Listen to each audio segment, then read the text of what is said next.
बच्चों, सॉल्यूशन के fourth video lecture में देखिए methods for expression the concentration of solutions के बारे में हम आपको बताएंगे। तो सबसे पहले यहाँ पर एक्सप्रेशन कंसंट्रेशन का पहला है in term of percentage.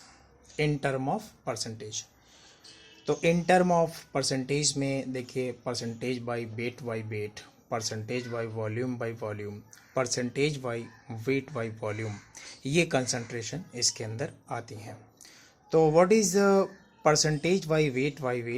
The amount of solute in gram present in 100 gram of solution is called percentage by wait. इसी तरह से the volume of solute in ml present in 100 ml of solution is called percentage by volume, जिसमें solute भी ml में और solution भी ml में, तो इसीलिए इसको कहते हैं वॉल्यूम बाय वॉल्यूम। इसी तरह से the amount of solute in gram present in 100 ml of solution is called percentage by weight by volume। इसी को परसेंटेज ऑफ मास और परसेंटेज ऑफ स्ट्रेंथ, और इसको यहाँ पर अगर देखें तो इसको बोलेंगे परसेंटेज बाय स्ट्रेंथ, और इसको कहते हैं परसेंटेज बाय वॉल्यूम, इसको कहते हैं। अगर फार्मूला इसके लिए बनाए तो percentage by weight by volume equal to mass of solute in gram upon mass of solution in gram into multiply करिए 100 से। इसी तरह से परसेंटेज बाय वॉल्यूम के लिए फार्मूला बनाएं तो volume of solute in ml upon volume of solution in ml multiply करिए 100 से। इसी तरह से इसके लिए अगर फार्मूला बनाएं percentage by weight by volume, तो mass of solute in gram upon volume of solution in ml multiplied by 100। अब इसके बाद यहाँ पर देखिएगा जरा, देखिए क्या मतलब हुआ। देखिए 10% इस तरह से लिखा हो तो क्या मतलब है, ये सारे के सारे जो बेटा टर्म है, ये सारे के सारे टर्म न्यूमेरिकल में आते हैं। तो इनको एक बार समझने की कोशिश करते हैं। परसेंटेज बाय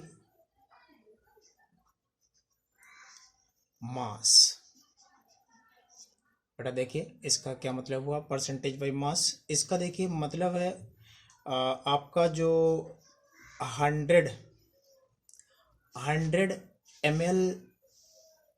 ml सोल्यूशन है, और इस सोल्यूशन के अंदर 10 ग्राम सोल्यूट, 10 ग्राम सोल्यूट, और 100 में 10 माइनस कर दीजिए, क्या हुआ, तो 90 ml, या क्योंकि वेट बाई वेट है तो यहाँ पर कहेंगे 90 ग्राम सॉल्वेंट है, इस तरह से इसके अंदर। इसका मतलब ये हुआ। अब इट मीन्स, क्या मतलब है इसका, means that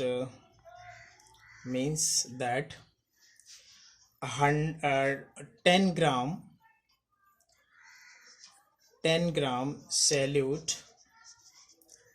gram solute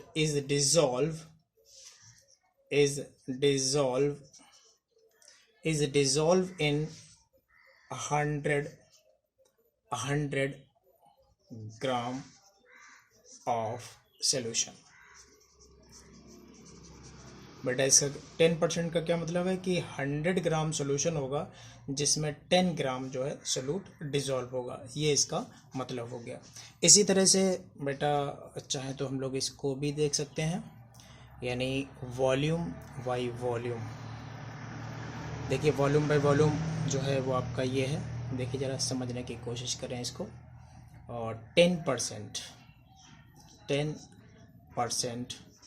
volume by volume का क्या मतलब है, देखिए क्या मतलब होगा, यानी वही 100 ml सोल्यूशन है, 100 ml सोल्यूशन है जिसमें 10 ml सोल्यूट और 90 ml जो है वो क्या होगा, सॉल्वेंट होगा।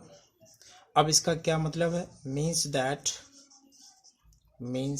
दैट यानी 10 ml of solute, 10 ml of solute is dissolved in 100 ml of solution। ये इसका मतलब हुआ। अब यहाँ पर इसको भी एग्जाम्पल से ही समझ सकते हैं। देखिए क्या एग्जाम्पल, यानी 5% weight by वॉल्यूम। इसका क्या मतलब है? देखिए इसका क्या मतलब है कि यहाँ पर भी 100,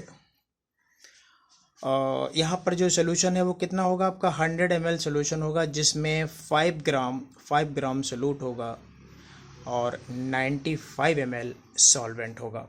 अब इसका क्या मतलब है? It means that 5 gram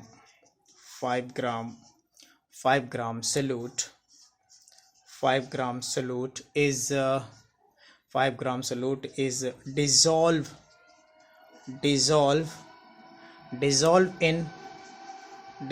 in 100 ml of solution। तो इस तरह से यहाँ पर परसेंटेज के टर्म में इसको इस तरह से यहाँ पर बताएंगे इन टर्म ऑफ परसेंटेज। तो the amount of solute in gram present in 100 ml of solution is called percentage by weight। The volume of solute in ml present in 100 ml of solution is called percentage by volume। The amount of solute in gram present in 100 ml of solution is called percentage by volume।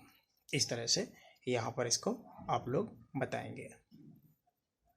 चलिए अब next video में यहाँ पर move करते हैं।